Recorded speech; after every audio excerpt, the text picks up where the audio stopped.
মাত্র দুটো ডিম দিয়ে ভীষণ ফুলকো নরম তুলতুলে কেক ঘরে বসে বানিয়ে ফেলেছি কোনো রকম ঝামেলা ছাড়াই। আসসালামু আলাইকুম এভরিওয়ান, সবাই কেমন আছেন? আশা করি সবাই খুব ভালো আছেন। আবারও চলে এলাম আপনাদের মাঝে নতুন একটি রেসিপি। আজকে তৈরি করেছি ঘরে বসে দুটো ডিম দিয়ে ভীষণ নরম তুলতুলে পারফেক্ট কেক। এই কেকগুলো তৈরি করা কিন্তু খুবই সহজ, কোনো রকম ঝামেলা নেই। তো এই মজাদার কেকটি কীভাবে বানিয়ে ফেলেছি চলুন ফুল রেসিপিটি দেখে নিই। প্রথমে একটি মিক্সিং বোলের মধ্যে দিয়ে দিচ্ছি নর্মাল টেম্পারেচারে রাখা মুরগি ডিম। ফ্রিজে থেকে থাকলে আধা ঘন্টা আগে বের করে রাখবেন। তো এই পর্যায়ে আমি এখানে দুটোর মতন ডিম ভেঙে দিয়ে দিয়েছি। এবার একটি হ্যান্ড উইক্সের মাধ্যমে ডিম দুটো খুব সুন্দরভাবে ফেটিয়ে নিব। কোনো রকম বিটার ছাড়াই কিন্তু হ্যান্ড উইক্সের মাধ্যমে ডিমগুলো খুব ভালোভাবে ফেটিয়ে নেওয়া যায়। তো এই পর্যায়ে দেখতেই পাচ্ছেন কিছুক্ষণ সময় নিয়ে ডিম দুটো আমি খুব ভালোভাবে ফেটিয়ে নিয়েছি। এবার এর মধ্যে দিয়ে দিচ্ছি চিনি। এখানে আমি হাফ কাপ পরিমাণ চিনি নিয়ে নিয়েছি। এখান থেকে আমি অল্প পরিমাণ করে চিনি দিয়ে ডিমের সঙ্গে খুব ভালোভাবে নেড়ে মিশিয়ে নিব। ডিমের মধ্যে একবারে বেশি চিনি দেওয়া যাবে না, অল্প পরিমাণ করে চিনি দিয়ে খুব ভালোভাবে চিনিগুলো নেড়ে গলিয়ে নিতে হবে। তো এই পর্যায়ে অল্প পরিমাণ করে চিনি দিয়ে আমি খুব ভালোভাবে হ্যান্ড উইক্সের মাধ্যমে চিনিগুলো ডিমের সঙ্গে নেড়ে মিশিয়ে নিচ্ছি।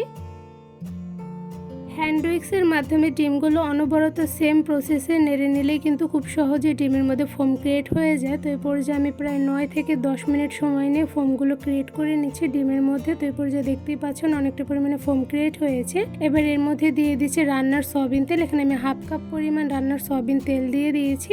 এবার হ্যান্ড উইক্সের মাধ্যমে সেমভাবে ডিমের সঙ্গে তেলগুলো নেড়ে মিশিয়ে নিব। এই তো ডিমের সঙ্গে তেলগুলো খুব ভালোভাবে নেড়ে মিশিয়ে নিয়েছি। এবার এই ডিমের মধ্যে কিছু শুকনো উপকরণ দিয়ে দিব। তো এই পর্যায়ে একটা ছাঁকনির উপরে দিয়ে দিচ্ছি অল্প পরিমাণে ময়দা। এখানে আমি প্রায় 1 কাপ পরিমাণ ময়দা দিয়ে দিচ্ছি।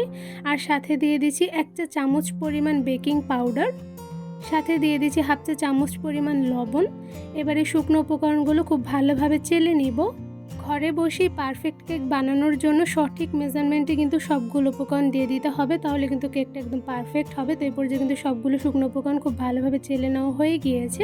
এবার হ্যান্ড উইক্সের মাধ্যমে খুব ভালোভাবে ঘুরিয়ে ঘুরিয়ে সবগুলো উপকরণ ডিমের সঙ্গে নেড়ে মিশিয়ে নেব। ডিমের সঙ্গে শুকনো উপকরণগুলো নেড়ে মিশিয়ে নেওয়ার সময় হ্যান্ড উইক্সটা কিন্তু এক সাইড থেকে ঘুরিয়ে নিতে হবে, নতুবা কিন্তু ডিমের ফোমটা ভেঙে যেতে পারে। এবারে মিশ্রণের মধ্যে দিয়ে দিচ্ছি 1 ফালি লেবু। লেবুর রসটা চিপে আমি মিশ্রণের মধ্যে দিয়ে দিব। লেবুটা ফ্রিজে থেকে থাকলে আধা ঘন্টা আগে বের করে রাখবেন। আর এই লেবুর রসগুলো মিশ্রণের মধ্যে দিয়ে দিলে ডিমের কোনো প্রকার স্মেল কিন্তু আসবে না। এবার হ্যান্ড উইক্সের মাধ্যমে খুব ভালোভাবে ময়দার মিশ্রণের সঙ্গে লেবুর রসগুলো নেড়ে মিশিয়ে নিব। এবার এই কেকের মিশ্রণের মধ্যে দিয়ে দিচ্ছি গরুর লিকুইড দুধ। এখানে আমি 4 টেবিল চামচ পরিমাণ লিকুইড দুধ দিয়ে দিয়েছি। আপনার চাইলে কিন্তু এখানে গুঁড়া দুধ ব্যবহার করতে পারেন। গুঁড়া দুধ গরম পানির মধ্যে গলিয়ে নিলেই কিন্তু হয়ে যাবে। তো এই পর্যায়ে আমার 4 টেবিল চামচ পরিমাণ গরুর লিকুইড দুধ দিয়ে দেওয়া হয়ে গিয়েছে। এবার হ্যান্ড উইক্সের মাধ্যমে খুব ভালোভাবে নেড়ে মিশ্রণের সঙ্গে মিশিয়ে নিব। কেকের ব্যাটারি মিশ্রণগুলো তৈরি করার সময় একটু বেশি সময় নিয়ে খুব ভালোভাবে মিশিয়ে নিতে হবে, এতে করে কিন্তু কেকটা একদম পারফেক্ট হবে। তো এই পর্যায়ে কিন্তু সবগুলো উপকরণ ডিমের মিশ্রণের সঙ্গে খুব ভালোভাবে নেড়ে মিশিয়ে নিয়েছি। এবার কিন্তু মিশ্রণগুলো কেক তৈরির জন্য একদম পারফেক্টলি তৈরি হয়ে গিয়েছে। আর এই মিশ্রণগুলো কিন্তু বেশিক্ষণ রাখা যাবে না, তাহলে কিন্তু কেকটা পারফেক্টলি হবে না।